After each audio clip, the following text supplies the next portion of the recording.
Hey, this is Coach Anderson from Mississippi Public Broadcasting Online, U.S. History from 1877 to present. Today we're going to pick up with U.S. History Review again, and we're going to look at Lesson 11, the Modern U.S. Presidencies, Standards 9 and 10. Now, when we're looking at the United States of America and we're looking at these modern presidents, we're talking about presidents, John F. Kennedy through Gerald R. Ford. So what we're going to do is look at those presidents and try to give you some insights in terms of what were some of the highlights of their presidencies and how it shaped American policy. What we'll do, of course, is start and give you another picture of the blueprint. Once again, if you think about the importance of the test, what the blueprint does is it tells us where most of the questions are going to come from. And this particular standard 10, which deals with modern U.S. presidents, is going to be one of those. So you're going to need to pay very close attention and make sure that you master the facts that are associated with this particular standard. What we're going to do is U.S. History 9, President Kennedy, Johnson, and Nixon demonstrate an understanding of domestic and international issues from each administration. And then we also have Standard 10 that we just told you about, Presidents Ford, Carter, Reagan, and President George H.W. Bush, and explain the reaction of the Carter administration and emerging conservative movement and its impact on domestic and international issues from 1974 to 1992. So it's important that you understand that these next few lessons that we've been talking about, these are the ones where the bulk of the test is going to come from. So it requires your attention and your diligence. Here are some of the presidents that we're going to cover, some of those modern presidents: Gerald R. Ford, John F. Kennedy, Lyndon Johnson, and Nixon, not necessarily in that order, of course. And then we have Jimmy Carter, Ronald Reagan, and then George H. Bush. And what we're going to try to do, once again, is give you some highlights in terms of what they accomplished as presidents and what were some of the impacts of their presidencies on the current United States of America. John F. Kennedy, domestic policy and initiatives. He was a civil rights advocate. He strong pushed for civil rights legislation by laying out the groundwork for the civil rights of '64. He didn't get it passed, of course, because he was assassinated, but his vice president, Lyndon Johnson, picks up the torch and does. Peace Corps and the Alliance for Progress, established to promote global peace and friendship. The New Frontier programs introduced to set domestic proposals like the Equal Pay Act of 1963, the Mental Retardation Facilities and Community Health Centers Construction Act, and the Special Olympics. The space race, of course, was initiated, and he initiated the Apollo program, aiming to put a man on the moon by the end of the 1960s, and he does so in 1969. And then tax cuts proposed to stimulate economic growth. So those were some of the accomplishments of Kennedy. Now we're going to look at his successor. Upon the death of John F. Kennedy, Lyndon Johnson will become the President of the United States of America, and he'll continue the programs that were set forth by JFK. The Great Society programs were created by Johnson, and it introduced sweeping legislation aimed at eliminating poverty, improving education, consumer and environmental protection, and racial injustice. Programs included VISTA, Economic Opportunity Act, the Child Nutrition Act, Head Start, and the Highway Safety Act, all of which that we've included in the fact list for you.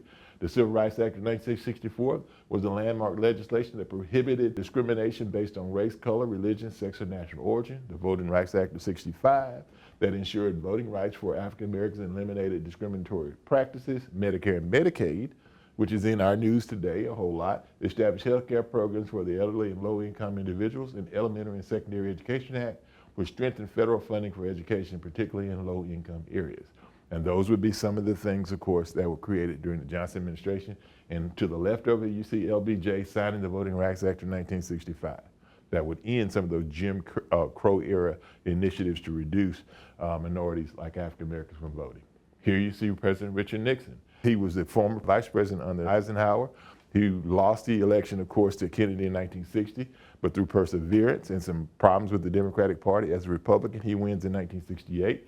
And some of his initiatives included creating the Environmental Protection Agency, created to regulate environmental protection, enforce environmental laws, and the desegregation of public schools. A lot of that happens under his watch, even though a lot of people said it was kind of slow-rolled by Nixon. He continued and expanded efforts to desegregate public schools, particularly in the South. Affirmative action, expanded affirmative action policies to include more federal contracts for minorities. Revenue sharing was introduced, a program that allowed federal funds to be distributed to state and local governments with minimal restrictions. And then he started the war on drugs, where he declared a war that began the criminalization of drug use and pushing for anti-drug legislation. Now, those are some of the things that Richard Nixon does in his presidency, of course, in the United States of America. Gerald Ford, the Domestic Policy Initiative, and when Nixon, of course, is forced to resign, Ford becomes the President of the United States of America, and one of the things that he's most noted for doing is pardoning President Nixon from crimes that started with the Watergate scandal. So he pardoned Nixon. He created the Economic Stabilization Act, which dealt with rising inflation and economic challenges by creating a program to control wages and prices. Energy policy was created to respond to the energy crisis by initiating policy to reduce dependence on foreign oil. He created amnesty for Vietnam War evaders and offered amnesty to individuals who avoided the Vietnam War draft. In education funding, he increased federal funding for education programs, including vocational and special education. Here we have President Jimmy Carter, and some of his domestic policy initiatives created the Department of Energy as a cabinet post established to address energy concerns and promote energy conservation. Civil Service Reform Act of 1978 aimed at improving government efficiency and reducing patronage. The National Energy Act, a package of laws aimed at reducing energy consumption and promoting alternative energy sources, and the comprehensive health insurance reform efforts that attempted to reform the healthcare system, though largely unsuccessful. And then the Camp David Accords, through foreign policy, the agreement that had a huge impact on domestic perception by fostering peace and goodwill at home. Next we have Ronald Reagan, former actor turned politician, former governor of California. He passed the Tax Reform Act of 1986 that simplified the tax code and lowered taxes. He created the Economic Recovery Tax Act, which is a serious tax code, aims primarily to help the wealthy because he believed in something called trickle-down economics that became what we call Reaganomics. He started the war on drugs and intensified the federal government's efforts to combat drug use, particularly cocaine and crack, with strict sentencing laws. Social Security reform was passed, reforms to ensure the solvency of Social Security for future generations. And then the Immigration Reform and Control Act provided amnesty to millions of undocumented immigrants while tightening enforcement of immigration laws. And then we have our final president of the modern presidents that we'll talk about is George H.W. Bush, whose son George W. Bush becomes president a little bit later. He was responsible for signing the Americans with Disabilities Act, Clean Air Act Amendment of 1990 that strengthened regulations on air quality and acid rain. He created the economic stimulus package focused on reducing the federal budget deficit and stimulating economic growth. Education reform introduced goals for improving education standards across the United States. And then he created FMLA, the Family and Medical Leave Act that established unpaid leave for family and medical reasons for workers.